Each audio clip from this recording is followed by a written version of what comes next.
ମାଙ୍କର ନବରାତ୍ର ଅବସରରେ ପୁଣି ଏକ ଫେସ୍ ଭିଡ଼ିଓକୁ ମୁଁ ସ୍ୱାଗତ ଜଣାଉଛି। ମୁଁ ଗଣେଶ। ମନୁଷ୍ୟ ବିଭିନ୍ନ ସ୍ଥାନରେ ତାର ବିଭିନ୍ନ ପ୍ରକାରର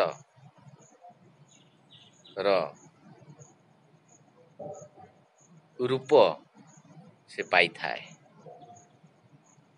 ଏବଂ ତେଣୁ ମନୁଷ୍ୟକୁ ସବୁବେଳେ ମନେ ରଖିବା ଉଚିତ ଯେ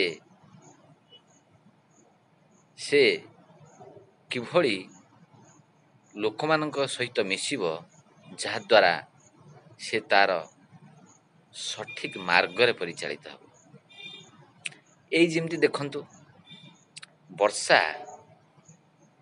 ବା ପାଣି ଆକାଶରୁ ବହିଲେ ଆମେ ତାକୁ ବର୍ଷା ବୋଲି କହୁ। ଶରୀରରୁ ବହିଲେ ତାକୁ ଆମେ ସ୍ୱେଦ ବା ଝାଳ ବୋଲି କହୁ। ଆଖିରୁ ବହିଲେ ତାକୁ ଆମେ ଲୁହ ବୋଲି କହୁ। ଆଉ ଭଗବାନଙ୍କର ପାଦରୁ ବହିଲେ ଆମେ ତାକୁ ପାଦୁକା ବୋଲି କହୁ। ଆଉ ତାହା କଠିନ ହୋଇଗଲେ ଆମେ ତାକୁ ବରଫ ବୋଲି କହୁ ଏବଂ ନଦୀରେ ବହିଲେ ତାକୁ ଆମେ ପାଣି ବା ଜଳ ବୋଲି କହିଥାଉ। ତେଣୁ ଆମ୍ଭମାନଙ୍କୁ ମନେ ରଖିବା ଉଚିତ ଯେ ବିଭିନ୍ନ ପରିସ୍ଥିତି ବା ପରିବେଶରେ କିଭଳି ଜଳର ପରିବର୍ତ୍ତନ ହେଉଛି। ଠିକ୍ ସେଇଭଳି ଆମ୍ଭମାନଙ୍କୁ ସେଇଭଳି ସଙ୍ଗତ କରିବା ଉଚିତ, ଯାହାଦ୍ୱାରା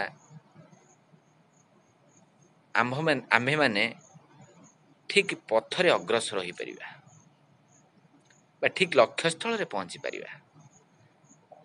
ତେଣୁ ଆମ୍ଭମାନଙ୍କୁ ବିଚାର କରିବାକୁ ପଡ଼ିବ, ଚିନ୍ତନ କରିବାକୁ ପଡ଼ିବ ଯେ ଆମେ କାହା ସହିତ ମିଶିବା ଉଚିତ ଏବଂ କାହା ସହିତ ମିଶିବା ଅନୁଚିତ।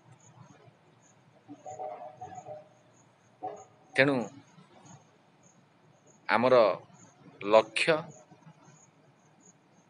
ସ୍ଥିରତା ଏବଂ ଧୈର୍ଯ୍ୟ, ସାହସ, ସ୍ୱାଭିମାନ ସବୁକୁ ଧ୍ୟାନ ଦେଇ ଆମେ ସଠିକ୍ ମାର୍ଗରେ ସଠିକ୍ ମନୁଷ୍ୟ ସହିତ ବା ସଠିକ୍ ପରିବେଶ ସହିତ ମିଶିବା ଉଚିତ।